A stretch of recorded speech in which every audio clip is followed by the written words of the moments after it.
السلام عليكم ورحمة الله تعالى وبركاته. كترحب بكم قناة مطبخ أم يمينة. اليوم إن شاء الله غادي نحضر معكم بيتزا سائلة في المقلاة اللي غادي تنجح معكم 100%. والحاجة اللي غادي تعجبكم بهذه البيتزا هذه ما كتجيش فازقة، كتجي مقرمشة وسهلة وبمقادير اللي كتجي بها زوينة بزاف. وكان نقول لكم راه الا جربتوها غادي تعجبكم وما تكرهوش ديروها يوميا، لان ما تشبعوش من البنه اللي فيها. وكنشكركم بزاف على التعاليق ديالكم الزوينه يا احلى متتبعين، وما تنساوش تشتركوا في القناه باش يوصلكم كل ما هو جديد.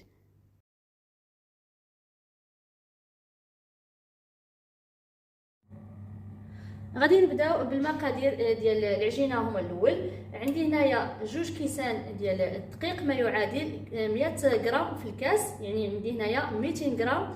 وعندي هنايا كاس ديال الماء دافئ، وعندي بيضه واحده، وعندي 3 المعالق ديال زيت الزيتون، وعندي هنايا معلقه صغيره ديال الخميره ديال الخبز، معلقه صغيره ديال الزعتر او زعتره اللي كان متوفر، معلقه صغيره ديال السكر، نص معلقه صغيره ديال الملحه، و4 غرام ديال الخميره ديال الحلوه.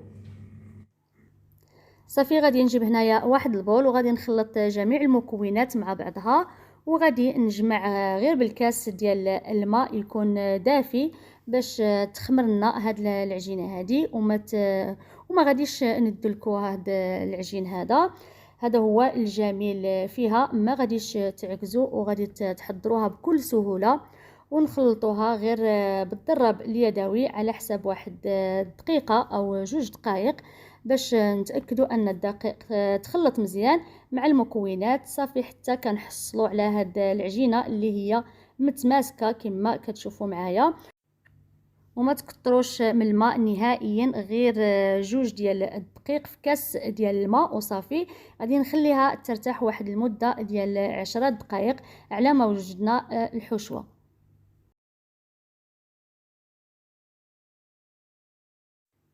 عندي هنايا في الحشوه 2 ديال الفلفلات حمر، 2 فلفلات خضر، 2 ديال البصلات. مهم المكونات اللي كانوا متوفرين عندكم، ماشي ضروري يكونوا جميع الفلافل في الالوان.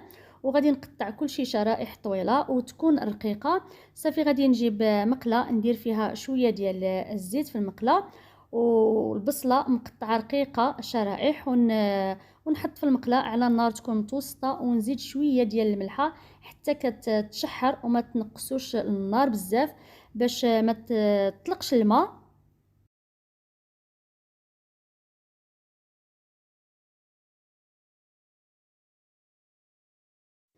من بعد ما تشحرت لي البصله مزيان وتعسلت غادي نضيف فيها نص معلقه صغيره ديال الثوم بودره، كتعطيني واحد الطعم في هذا الحشوه هذا اللي هو رائع.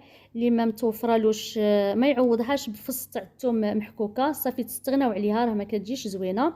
ونزيد نص معلقه صغيره ديال الابزار او حبه كحله، وصافي غادي نزيد الفلافل عليهم ونخليهم يتشحروا مزيان.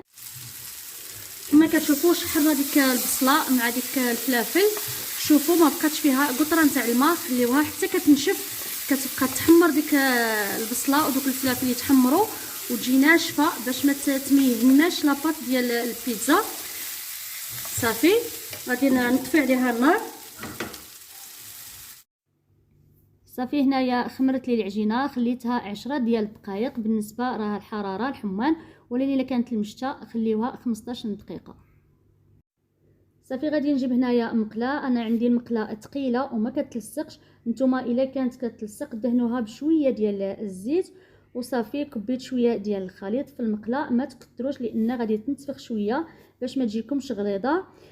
صافي كما كتشوفوا كنوزعها على المقله كتكون متساويه.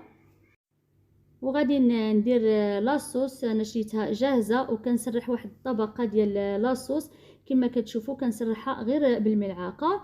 وهنا غادي نشعل على النار تكون مهيله، وغادي نخليها طيب وما نغطيهاش باش تجيني ناشفه ومقرمشه، ونخليها حتى كطيب تماما. وضروري ما كتشمع هذيك الطبقه الفوقانيه وكتنشف وطيب كما كتشوفوها معايا.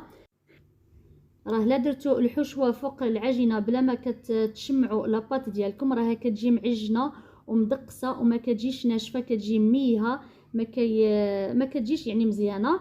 هنا غادي ندير الفرماج اضام انا عندي محكوك. الا ما كانش متوفر ضروري ديروا الفرماج غير ديال الساندويتشات تسلحوه من الفوق. مهم ضروري ما ديروا الفرماج في البيتزا، مهم البيتزا كتجي بالفرماج. صافي غادي نزيد الفلافل اللي شحرنا مع البصله، يعني ضروري ما كيتشحروا مزيان باش يجيو بنان بزاف. وغادي ندير هنايا الطول اللي صفيته مزيان من الزيت. ممكن تعوضوه بالكفته او لادان او الدجاج، تشحروه من قبل مع البصله والفلافل. وصافي غادي نزيد شويه ديال الزيتون الاسود ونزيد الفرماج باش تجي معلكه.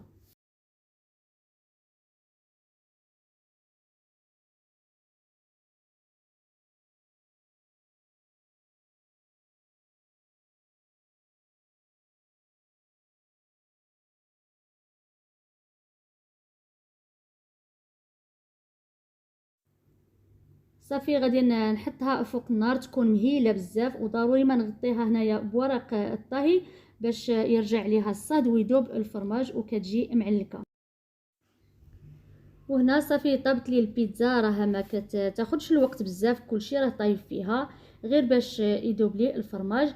كما كتشوفوا غير بجوج كيسان عطاوني 3 ديال البيتزات، والطريقه اللي هي سهله وكتجي واحد العجينه من اروع ما يكون، وكتجي محمره بحال اللي طابت في الفران. وكنتمنى تجربوها، فاكيد اكيد غادي تعجبكم. وإلا جربتوها خليوا لي التعليقات ديالكم، وبصحه والراحه ومع السلامه.